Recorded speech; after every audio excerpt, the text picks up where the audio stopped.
Hey, welcome back everybody. I know it's been a while since I've uploaded a video. Today I got a pretty cool video. We're going to be installing a new radiator on the Fiesta ST.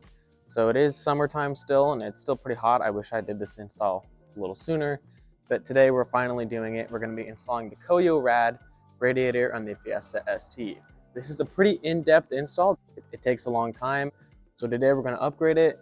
We got a new thermostat, radiator, hoses, and coolant. So everything should be good to go. So this is what we got here. We got some Motorcraft. This is the yellow coolant. So I think these cars came with orange coolant from the factory, but it's now been upgraded to yellow. So if you had orange, we will now use yellow. Some 50/50. And then I have a few other items. It's like a bleeder valve or something for the radiator. 180-degree thermostat. So I think this car originally has a thermostat that's close to around 200 or something like that. So it opens up really late. So this is a 180-degree thermostat, so it should open up a lot sooner. And then some new hoses from Whoosh with some new clamps. And then this right here is our new radiator. Taking a look here at the radiator, it's really nice actually. So it's completely aluminum. All of the welds are really good. Comes with some new hardware. Everything that you need to properly have this in there. So the first thing that I'm going to do is actually jack up the front of the car, because you do have to do a couple things down here at the bottom, and then also you will have to actually take off the front bumper, the front crash bar, and being able to take it out of there because it's really tucked up in the front right here. But I'm going to need something to be able to have it higher up so I can kind of set the crash bar on it so I can help me move some things and take things apart. So let's do that.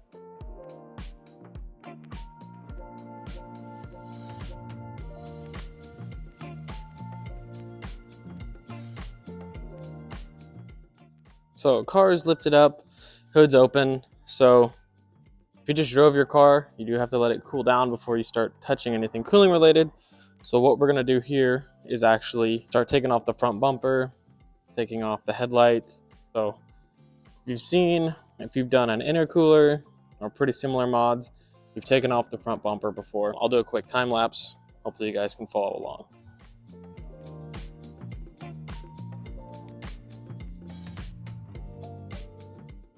So yeah, if you reach down in here, you can actually disconnect your fog light, and then let's do the other side.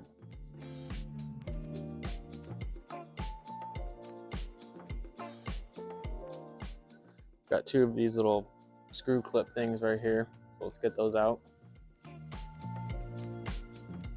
Up next is these little bolts right in the fender. There's actually 3 of them in there. I've only left 2. I just did the top and the bottom one since I've done this, taken the bumper off for so long.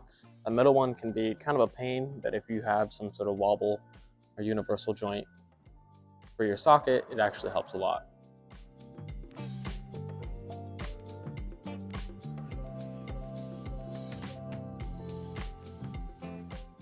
So the ones up top are done. So now we have some in the fender well. It's a couple of Torx and like a push pin.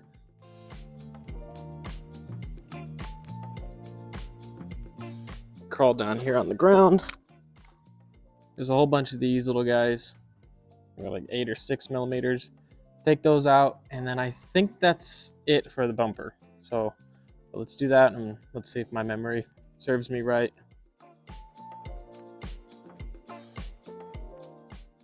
Alrighty, I think that's it for the bumper.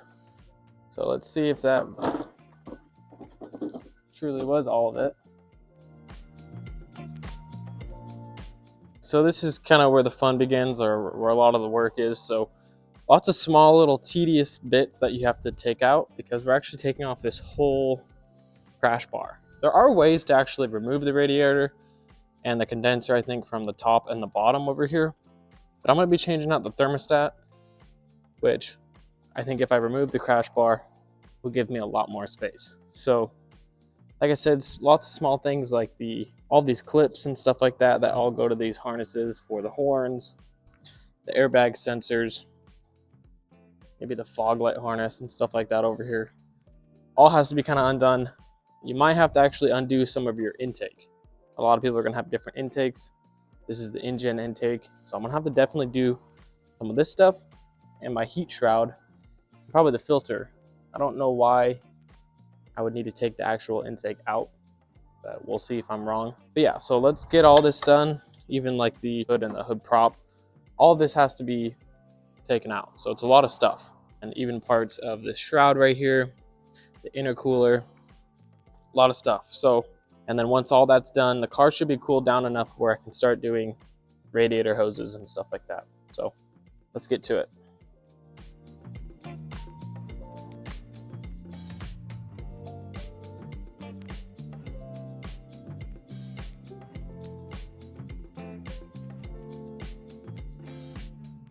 Alrighty, so a lot of the sensors and stuff are undone. Up next is like the hood sensor.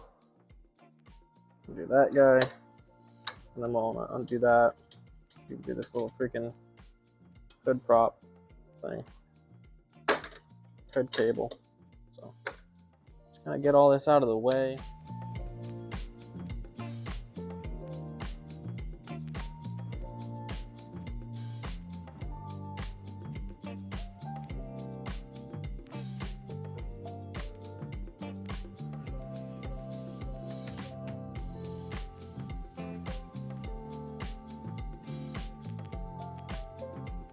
So I hope you guys could kind of follow along what I did here. So I popped out a couple of these clips up here. The hood prop is pretty easy to do. Just slide it out of here, and then you can kind of wiggle out that little nub out there. There is a part of the wiring right here. This thing. There's a couple of clips on the shroud part right here. It broke that one, but then there's another one back here.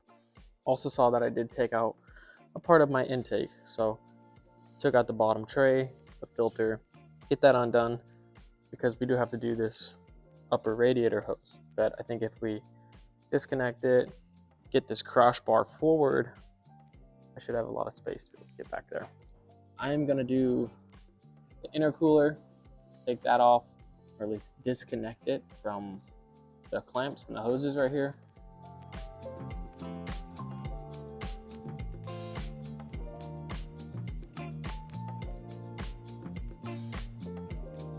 So intercooler, got that little tray off. I think I'm gonna start doing some coolant hoses now. So I'm gonna do the bottom one, let it drain out. This car is definitely cool off enough. It's been like an hour or two so far. So have it start draining some coolant, and then I'll double check my steps to see if I'm doing what I'm supposed to be doing. So we're gonna start draining out the coolant from the bottom over here. Hoses right here. So I'm gonna disconnect that. Lot's gonna drain out into a tub. Be conscious of where you're letting your coolant go. You don't want it just to be going out onto the street.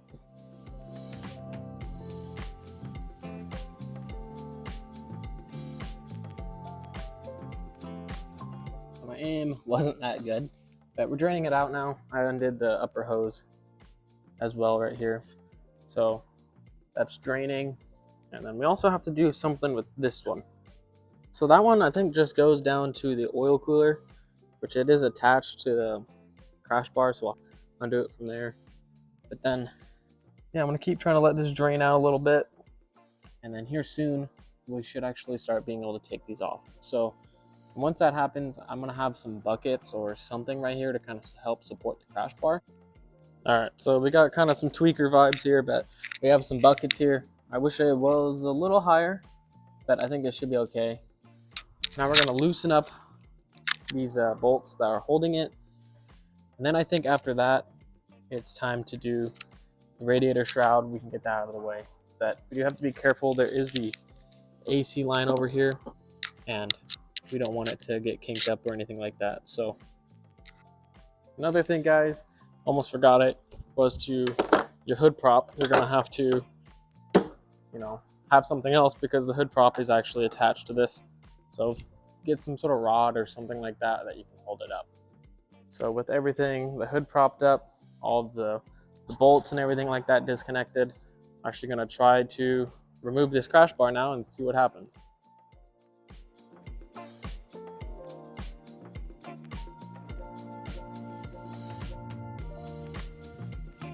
So I just left the two upper ones right here, and they are just halfway in there.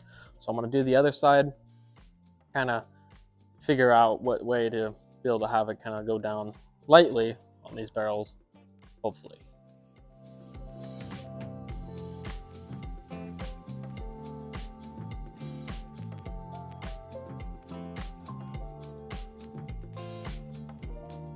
that really was not that bad. Like I said, now it's just kind of chilling on the buckets though. So we have a little bit more space to actually get some things out of here.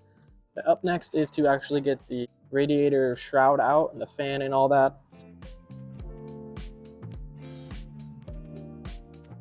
So there was actually this connector for the actual shroud and another clip that I had to undo, that I was able to get those undone. And now the radiator is pretty exposed actually. Once we get the radiator out of here, or the crash bar can actually be separated from the radiator. So at the top here, I was already missing one of these radiator caps, but got these things which you kind of like push out and then get that grommet out of there. As you can see, the radiator is starting to get kind of loose. So I think there's just some stuff at the bottom, or maybe it kind of pulls up from here. What we got to do now is there's these tabs that are connecting the condenser to the actual radiator. So got to kind of push those out, push them away from each other. And then after that, the radiator should be able to actually kind of come out of here. Let me see if I can do this. It's gonna be a little tricky on camera, so sorry about that.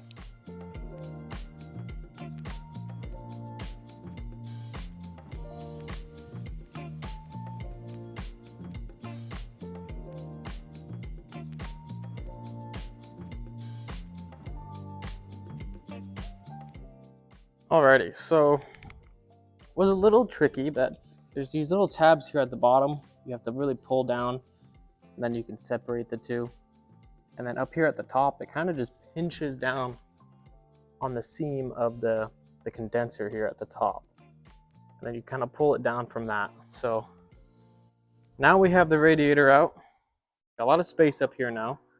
So the thermostat, I believe, is somewhere right up in there. So what we might actually do is get the condenser kind of secured up here somewhere, and then I might just move this whole crash bar forward. That way I have a lot of access to be able to change out that thermostat real quick. All right, move that out of the way. It's really not that heavy, probably weighs like 20-30 pounds if that. I believe our thermostat is somewhere up in there. Now is the time to do that. I'm gonna take this hose off and the upper hose as well.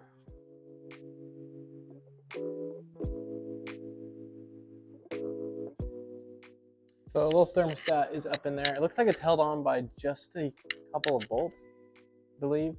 So I'm gonna try to get that all disconnected and try to get that out of there so we can swap that out. You're gonna have to undo the tension on the belt right here, which you connect a 17mm to that little bolt part right down there at the bottom. You push it down, releases the tension, and then you can take the belt off. And then you also have your alternator ground right here and the plug. Make sure you obviously undo your battery. You have 2 long bolts there, 1 bolt there. Remove the alternator. Once it's out of the way, you actually have a lot of space back there to get all 4 bolts that are holding on the thermostat. And then once you get those undone, you might have some troubles getting it in and out.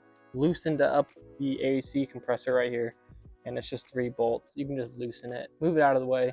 That will help you actually get it in and out. And then there's this guy right here, which that is held on by this little metal clip that's on there.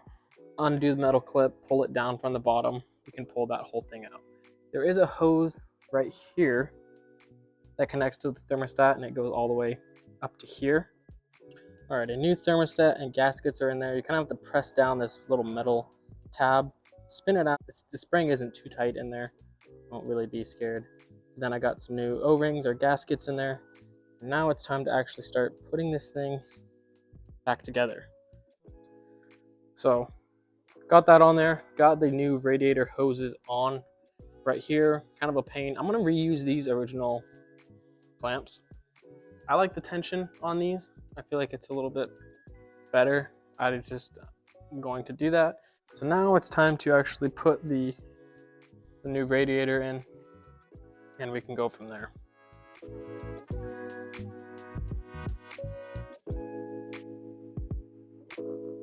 New radiator is in there. Kind of slide it up into those, and then you can kind of unbolt these little brackets down here, slide it in, kind of fits in there, just like that.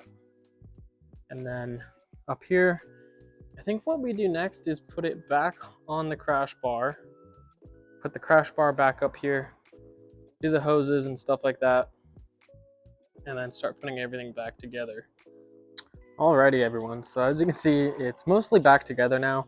So but before I really tighten this thing up together, I'm actually going to do a vacuum pull bleed system on this. So obviously you may not have this and you may not want to go buy it. That's totally fine. You have to just keep filling this thing up, letting it bleed through, doing more of the classic refill procedure on your car. But I'm going to use this method, which is pretty cool. So you connect some air up into it, it starts to pull vacuum in here, and then once you've reached about maybe 25-30 pounds of vacuum, you can shut off the air, and then once you open up this liquid one, it will actually start to suck up the coolant and it shoves it all up in there.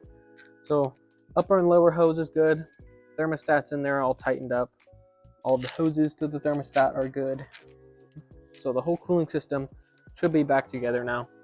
So I'm gonna try to get this system all good. We're on this little valve right here. It's holding about 25 pounds of pressure right now.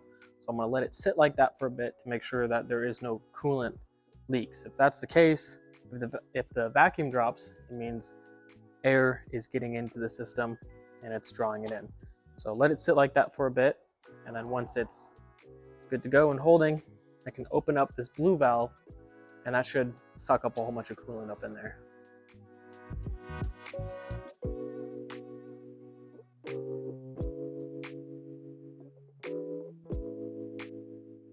So looks like it sucked up a lot of coolant. Hopefully it didn't suck up any air. I did actually kind of run low at one point, but should be good. So what I'm gonna do now is put the intake back on, make sure every mechanical part's back together, run the car and see if it isn't dumping coolant or anything like that, which it looks like it's pretty dry right now, so I'm happy about that. Alrighty, so got everything running, got the car really warm, and nothing seemed to really happen, so no leaks, couldn't find anything. So I think the next step, I'm just gonna put the bumper back on and the shroud and everything like that, and I think that's about it for the install. And guys, the install is finally put back together. So I put the headlights in and everything. It's basically just a reversal of what you've done. I've ran the car even some more and it seems to have no leaks or anything like that, and it's not overheating. So seems like I did everything correct. We'll see on my drive home if that actually works out, but everything is back in there. Old radiator and the new radiator. So like I said, I want to test it, drive it some more, but I believe everything is good to go. Couldn't see any leaks or anything like that. Yeah, car is running good, heat's blowing hot, so. And that's it, guys. So if you have any questions, leave them down below, drop a like, and subscribe. Thanks, guys.